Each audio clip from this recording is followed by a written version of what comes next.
hemos visto, era famosa por su riqueza y cultura, ¿verdad? Lo era también por la relajación moral de sus habitantes y el libertinaje que dominaba las costumbres de la sociedad. Recordemos que la ciudad tenía variedad de peregrinos que rendían culto a diversas divinidades y una de ellas era la prostitución sagrada en el templo de Afrodita. La corrupción característica de esta ciudad se dejaba sentir dentro de la congregación, de manera que dentro de la iglesia se daban cosas de inmoralidad que debían ser inmediatamente corregidas, ¿verdad?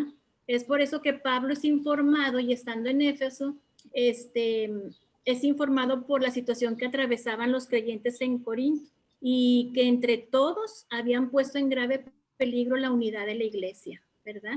En el capítulo 1 y 2 vimos que Pablo les hace un llamado a ser santos, a la unidad y a predicar el evangelio, ¿verdad? Que Cristo pues nació, murió, resucitó y un día vendrá por su iglesia. En el capítulo 3 y 4, la hermana Chelito nos compartía las causas de la división, ¿verdad? No habían crecido espiritualmente, no comprendían el propósito de los misterios de la iglesia y la cura de las divisiones. Vimos, ¿verdad?, que Pablo les dice que deben llevar la cruz de Cristo. En el capítulo 5 y 6, la hermana Margarita nos compartió todo lo referente a la inmoralidad que Pablo les hablaba, la fornicación, como les decía que debían limpiarse de la vieja levadura, que en los pleitos entre creyentes, las recomendaciones que les daba, ¿verdad?, que debían sufrir el agravio. Les decía, ¿por qué no sufrir el agravio? También vimos que debemos de glorificar a Dios en vuestros cuerpos, ¿verdad? Que debemos huir de la fornicación. En el capítulo 7 y 8 con nuestras hermanas Celia y Estela vimos los problemas del matrimonio. Concluimos que según Pablo el matrimonio era bueno y estar soltero era mejor. Vimos lo del divorcio. Tal como fuiste llamado, decía Pablo, así que ¿verdad? Se ha divorciado en matrimonio. Y también tocaron el tema de los sacrificados a los ídolos, ¿verdad? Que concluimos que por amor a los débiles debían abstenerse para no ser de tropezadero. Y en la sesión pasada vimos en el capítulo 9 y 10 los derechos de un apóstol y cómo pasar, y que Pablo renunciaba a esos derechos por amor a sus hermanos. Vimos la amonestación contra la idolatría, ¿verdad? Que en este capítulo 10 se estaba un poco unido con el 8, entonces todo lo referente a la amonestación contra la idolatría que Pablo les da. Y Pablo concluía que él limitaba su libertad por amor para no ser tropezadero a los demás y ganar más almas para Cristo, ¿verdad? En este capítulo 11 y 12 se habla sobre 3 temas que dividí aquí. Se habla sobre el atavío de las mujeres y abusos e institución de la cena del Señor y el tomar la cena indignamente. Y en el capítulo 12 veremos algo relacionado con los dones espirituales, ¿verdad? Que se sigue hablando en los capítulos más adelante, pero vamos a iniciar con el tema también de los dones espirituales.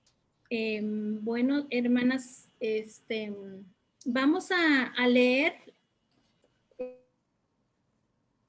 bueno, recomendamos, ¿verdad?, leer los capítulos antes de iniciar la sesión en casa porque son un poco largos para ya estar un poco empapadas del tema, pero creo que Corintios capítulo 11 del 2 al 16.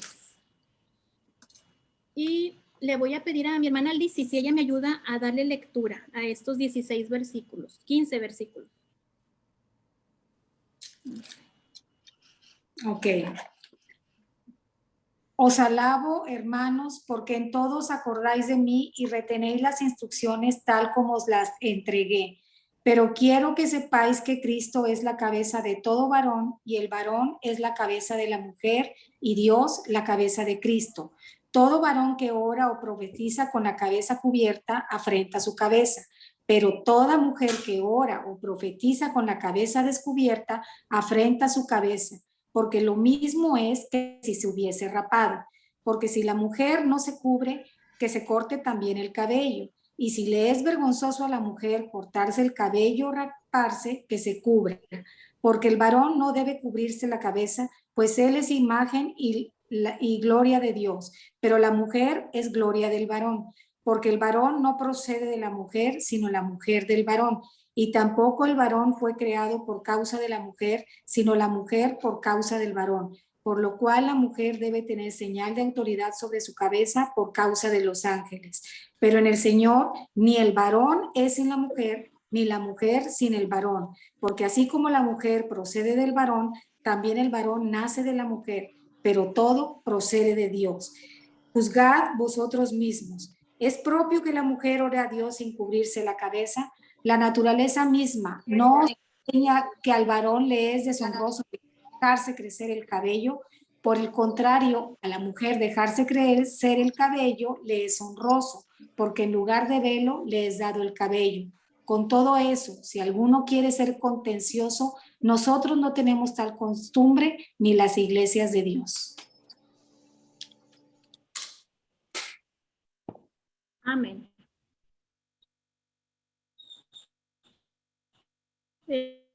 ¿Sí me escuchan bien, hermanas? Sí, muy bien. Sí se escucha, pero de pronto como que se corta la voz, pero Sí. es muy breve y vuelve, Okay. vuelve. Bueno,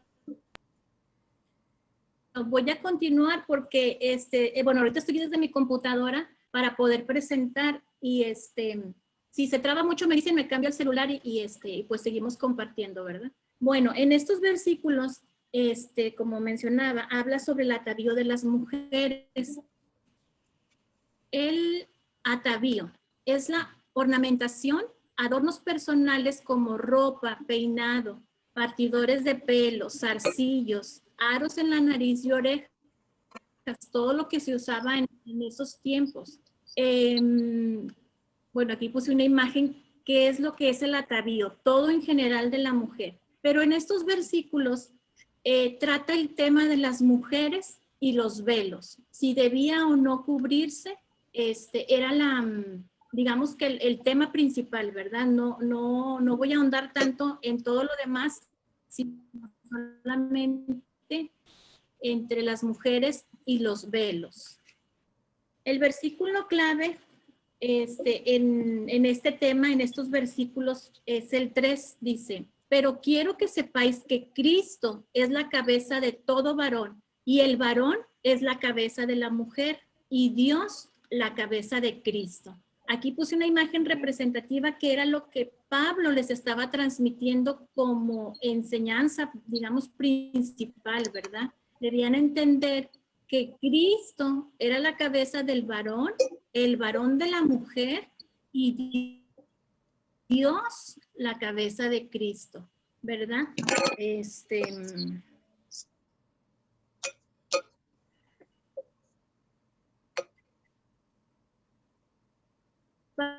Pablo decía, ¿verdad? Que todos,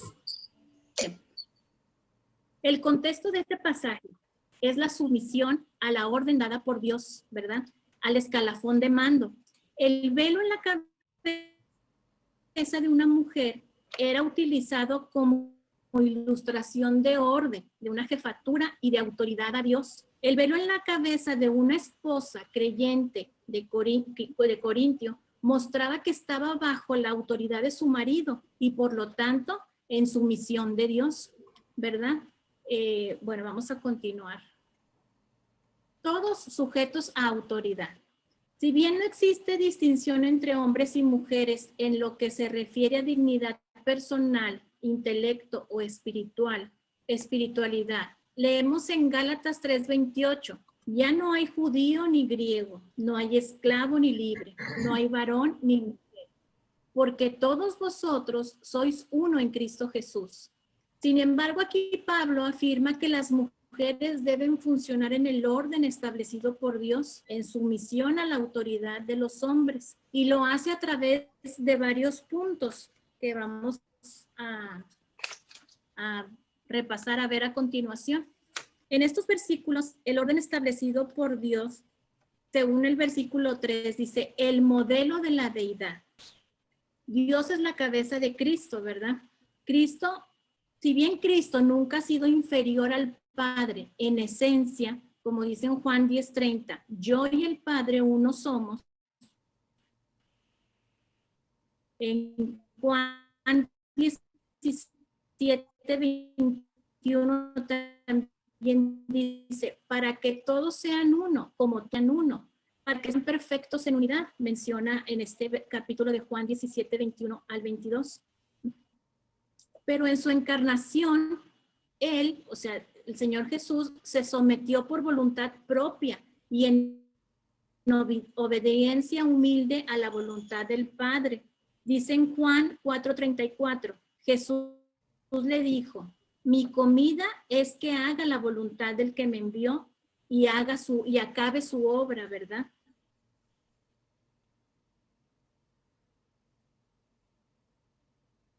¿Sí me escuchan bien, hermanas?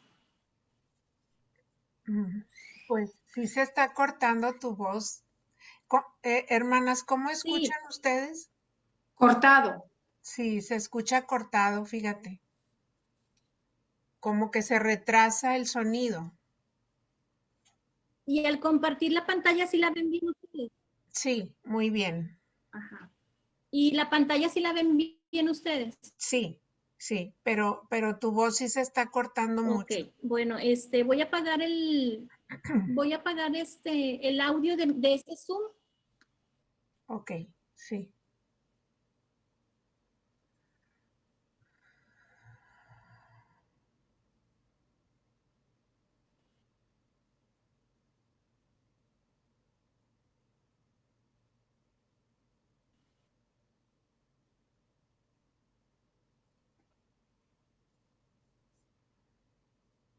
Bueno, según el versículo 7, continuamos con el diseño divino para ambos géneros. Este diseño es la imagen y gloria de Dios. Aunque hombres y mujeres han sido creados en imagen de Dios, dice Génesis 1:27, y creó Dios al hombre a su imagen, a imagen de Dios lo creó. Es el hombre quien refleja la gloria de Dios de forma particular a través de sus funciones. Génesis 3:16, podemos leer el relato, ¿verdad? Donde Dios dice, por cuanto obedeciste a la voz de tu mujer, es decir, la mujer pecó por actuar en forma independiente de su marido, menospreciando su guía, consejo y protección. El hombre pecó debido al abandono de su papel de guía y en cambio siguió los deseos de su mujer. En ambos casos, los papeles que Dios había establecido en un inicio fueron invertidos. Por eso es que pongo aquí el punto, el orden establecido por Dios, el diseño divino para ambos géneros. Otro es el orden de la creación, como menciona el versículo 8. El hombre vino de Dios y la mujer vino de Dios a través del hombre, ¿verdad? Los dos proceden de Dios. El propósito de la mujer con relación a Dios, dice en el versículo 9, o basándome en el versículo 9, es que pongo de referencia Génesis 2:18, y dijo Dios, no es bueno que el hombre esté solo, le haré ayuda idónea. Las palabras de este versículo resaltan la necesidad que tiene el hombre de una compañera, es decir, su ayuda idónea, ¿verdad? El propósito de la mujer con relación a Dios es ser ayuda idónea a su marido. La consideración de los ángeles, como leímos en el versículo 10, dice aquí, la nota que tomé en base es a Isaías, dice, las mujeres deben expresar su sumisión con el uso de los símbolos correspondientes a la autoridad en este tiempo o en este contexto, la iglesia de Corinto, ¿verdad? Para no ofender a estas criaturas sumisas y santas que velan por la iglesia. En Efesios 3:10 dice, para que la multiforme sabiduría de Dios sea ahora dada a conocer por medio de la iglesia a los principados y potestados en los lugares celestiales, conforme al propósito eterno que hizo Cristo Jesús nuestro Señor. Dice en Isaías 6, 2, 3, Dios no estaba cubierto. Bueno, es comentario en base a estos versículos. Los ángeles sí y proclamaban la santidad de Dios en los templos paganos. Ok, voy a hacer aquí una pausa para leer Isaías 6, 2 y 3, para tener un poco de contexto y el comentario siguiente sea un poco más claro. Isaías 6, 2 y 3 dice: por encima de él habían serafines, cada uno tenía 6 alas, con 2 cubrían sus rostros, con 2 cubrían sus pies y con 2 volaban. Es decir, Dios no estaba cubierto, pero los ángeles sí, y proclamaban la santidad de Dios. En los templos paganos, en este contexto, las mujeres participaban rapadas en la iglesia. Las mujeres cristianas debían tener una señal que daban a entender que estaban bajo autoridad de Dios, de su esposo, como una señal de sumisión.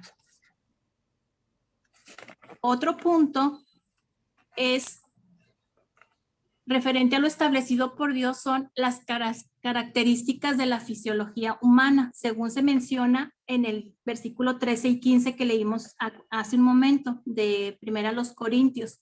La naturaleza, dice, ¿verdad? Que la naturaleza misma nos dice. Y que apunta un dato, pues interesante, ¿verdad? Que referente a la hormona masculina llamada testosterona, acelera la pérdida del cabello en el hombre, y el estrógeno hace que el cabello, en las mujeres, hace que el cabello crezca y dure más que los hombres. Este hecho fisiológico se refleja en la mayoría de las culturas con la costumbre de que las mujeres lleven el cabello largo. Estos versículos 13 y 15, referente a la fisiología natural. Me voy a regresar un poco a los versículos 11 y 12 de 1 Corintios. 11 y 12. Pero en el Señor, ni el varón es sin la mujer, ni la mujer sin el varón, porque así como la mujer procede del varón, también el varón nace de la mujer, pero todo procede de Dios. En estos versículos 11 y 12, Pablo pues enfatiza, ¿verdad?, que tanto la mujer y el hombre proceden de Dios. Todo procede de Dios. Voy a hacer lectura de este contexto que saqué para pues entender un poquito en base a qué Pablo estaba escribiendo todo esto. En el versículo 13, Pablo hace una pregunta, ¿verdad? Que varias preguntas que esto sugiere una respuesta negativa. Dice, ¿es propio que la mujer ore a Dios sin cubrirse la cabeza? En base al contexto que estaban los corintios, la respuesta era no, ya que el no usar velo era característica de mujeres indecentes y las cristianas no podían vestir como una de ellas. La mujer con la cabeza descubierta afrentaba a su marido, o sea, lo ofendía, ¿verdad? Era un agravio a su marido porque usurpaba su función y se afrentaba a sí misma apareciendo como una prostituta sagrada, que era lo que fuera de la iglesia se acontecía en el pueblo, en el pueblo de Corintio, ¿verdad? Entonces, considerando que las mujeres con la cabeza descubierta de Corinto eran indecentes, las mujeres cristianas con la cabeza descubierta se calificaban a sí mismas como tales por abusar de esta libertad. Todo esto en el contexto de la iglesia de Corinto, ¿verdad? Así eran vistas las mujeres que no cubrían su rostro. Eran, digamos que se confundían con estas mujeres que estaban en el templo de Afrodita o en los placeres que ellos hacían fuera. Pablo también acudió a la naturaleza para decir que así como el hombre le es deshonroso el dejarse crecer el cabello, así a la mujer le es honroso el dejarse crecer. Pero en esa época el cabello largo, el cabello era visto como algo sensual, por lo que las mujeres tendían a cubrirse la cabeza de tal forma que esta costumbre era digna de ser imitada en la iglesia, para no ser confundidas, ¿verdad?, con las mujeres paganas. El uso del velo en la actualidad y entrar en una discusión en cuanto a que si se debe usar o no el velo no tiene sentido. Lo que podemos rescatar de esta enseñanza, de estos versículos, es que el hombre, que es la cabeza de la mujer, debe saber amarla como Cristo ha amado a la iglesia, y que la mujer debe aprender a vivir en sujeción a su esposo, vistiendo con todo decoro, no como mujeres indecentes de nuestros tiempos, sino como aquellas que profesan piedad, ¿verdad? Trayéndolo un poco a nuestra actualidad. Ese es un poco el contexto, el por qué Pablo enfatizaba o estaba aclarando estas dudas referente a si usar o no velo. La actitud de obediencia y sumisión del corazón a la autoridad como Señor. Dice en Efesios 5:22, las casadas estén sujetas a sus propios maridos como al Señor. La mujer cuenta con excelentes oportunidades para honrar y manifestar a Cristo, simplemente por su manera de ser, aun y cuando no diga ninguna palabra, solo por su testimonio, ¿verdad? Dice en Primera de Pedro 3:4, hablando del atavío, ahí menciona versículo antes un poco más del atavío en cuanto a peinado, vestido. Dice, enfatiza aquí Pedro, que lo que es importante es el interno, el ataviarse internamente, ¿verdad? Del corazón, en el incorruptible ornato de un espíritu afable y apacible que es de gran estima delante de Dios.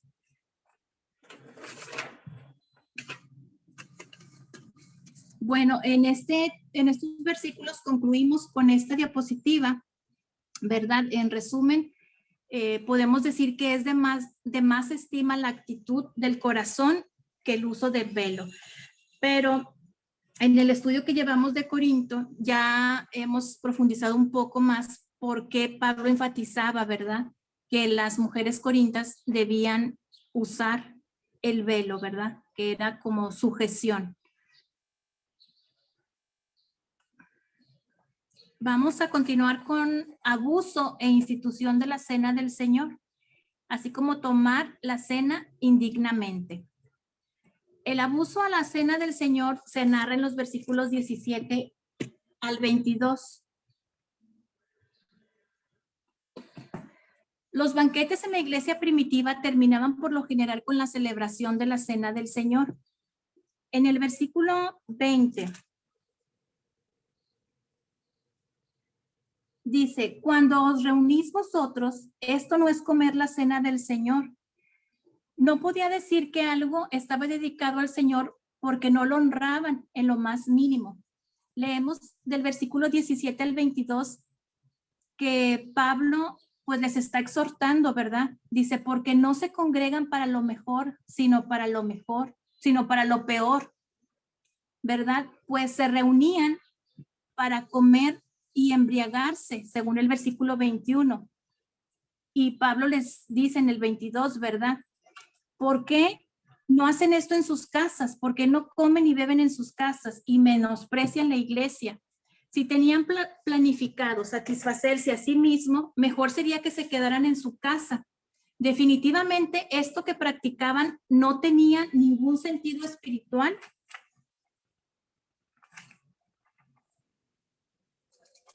Ni más, ¿verdad? El que debería de tener, o sea, según la enseñanza de Pablo.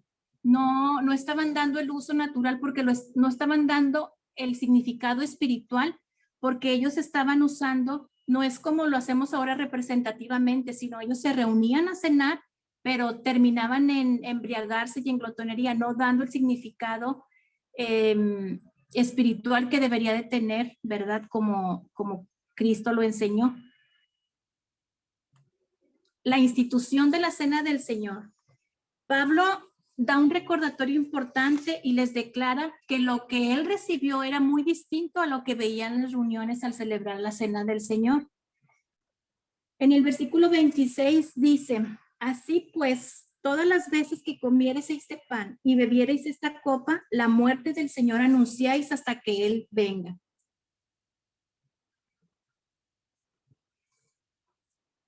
Voy a leer los versículos del 23 al 26.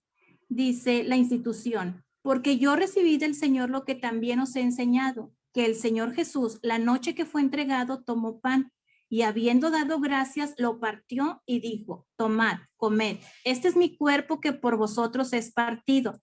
Haced esto en memoria de mí. Asimismo también tomó la copa después de haber cenado diciendo, esta copa es el nuevo pacto en mi sangre. Haced esto todas las veces que la bebiereis en memoria de mí.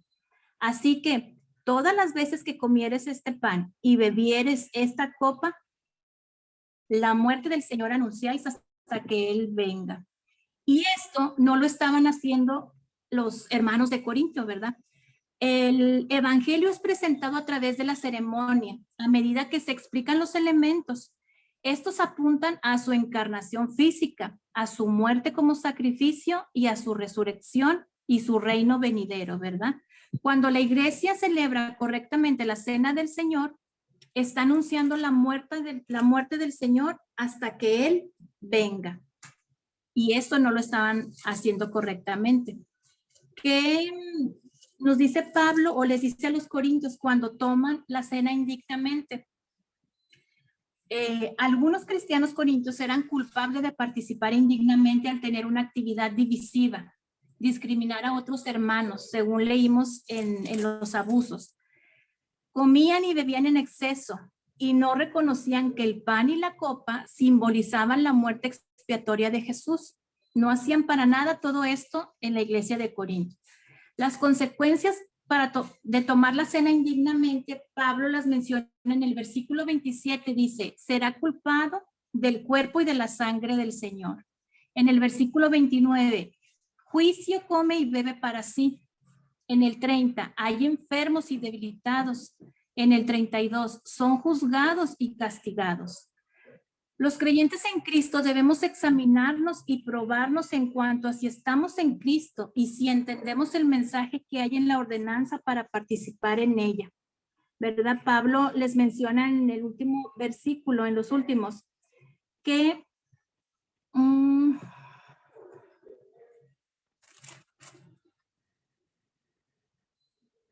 debían examinarse, ¿verdad? Creo que no tomé nota de este versículo. Aquí está en el 31. Si pues nos examinásemos a nosotros mismos, no seríamos juzgados, ¿verdad? Así es que Pablo da este listado que eran las consecuencias de cenar la cena del Señor, de tomar la cena del Señor indignamente.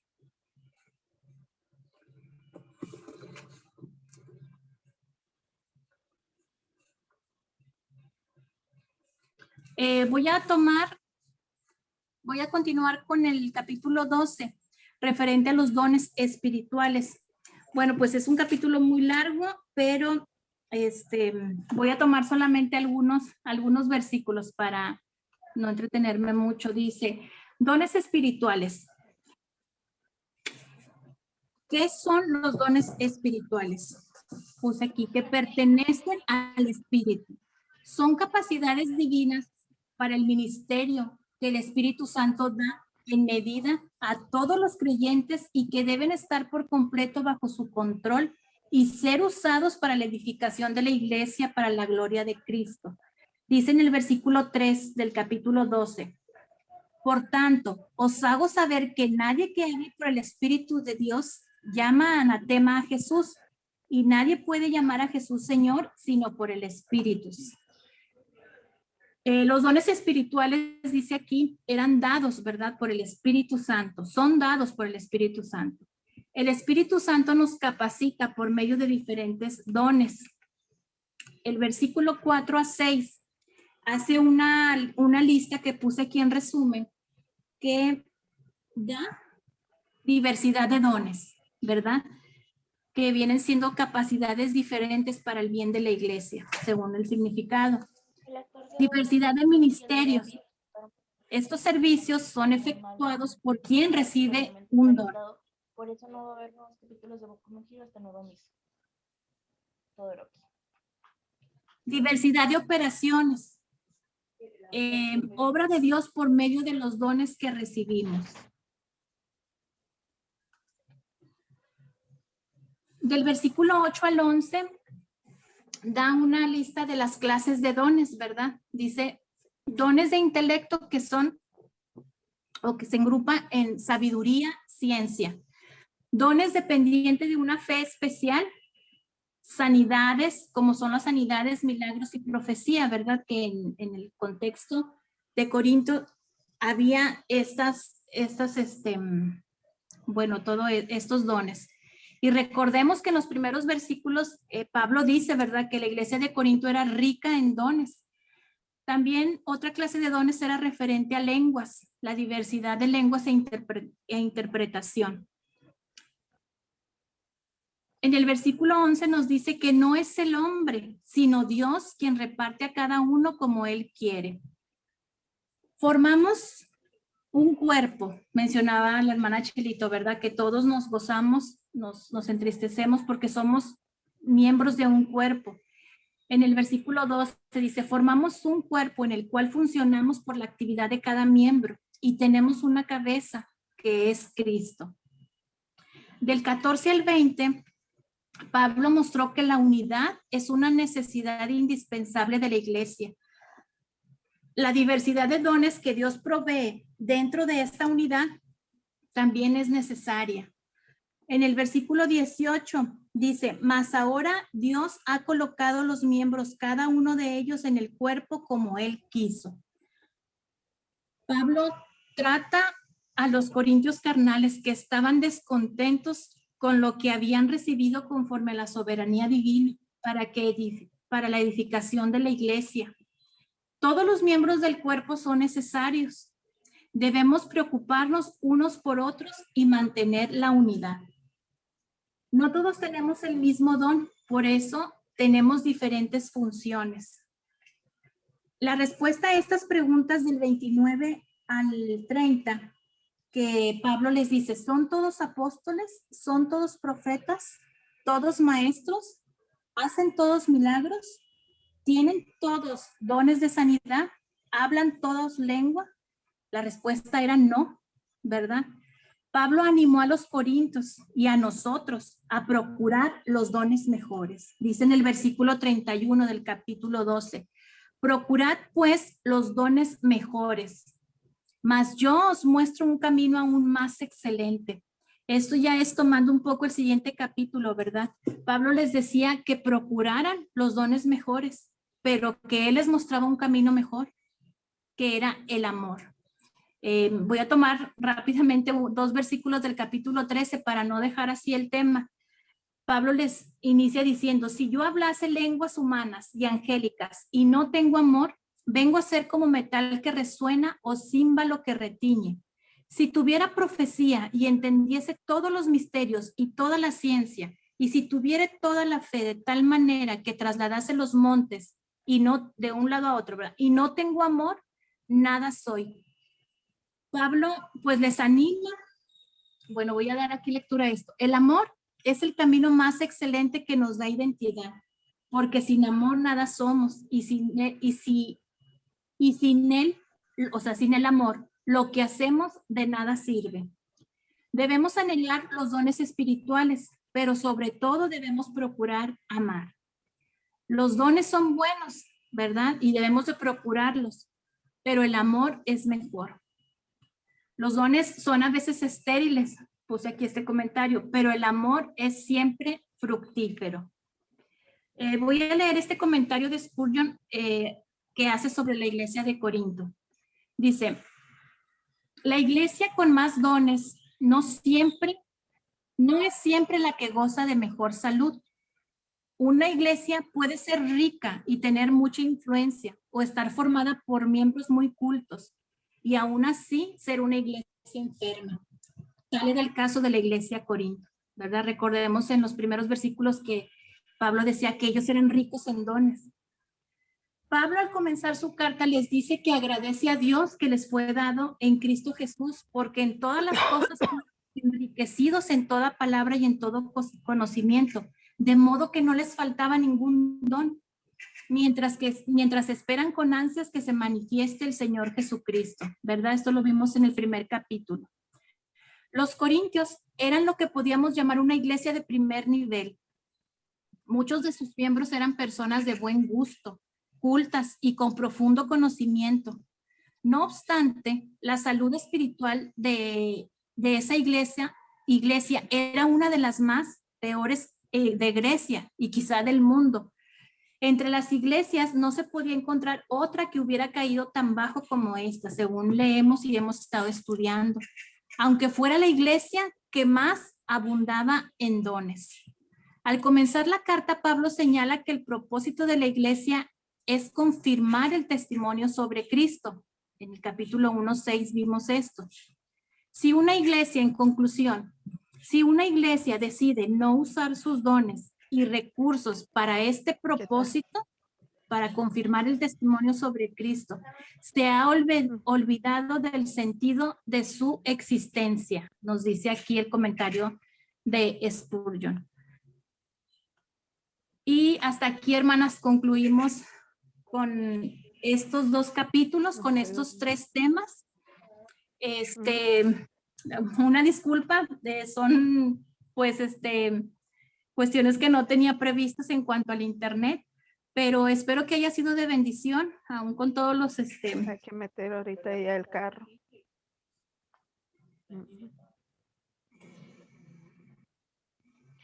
Pero ya vas a ir. Sí, hermana, muchas gracias. Aún con todos las fallas de internet, pero bueno, si hay algún comentario, ¿verdad? Y lo podemos resolver juntas o nos vamos a estudiar, pues es bien recibido. Y si no, pues pasamos rápidamente. No sé si la hermana Chelito me dio oportunidad de ver las preguntas. Son las 5:08. Sí, hermana, sí las podemos ver. Las vemos. Sí, Ok. cómo no, sí. Voy a continuar aquí.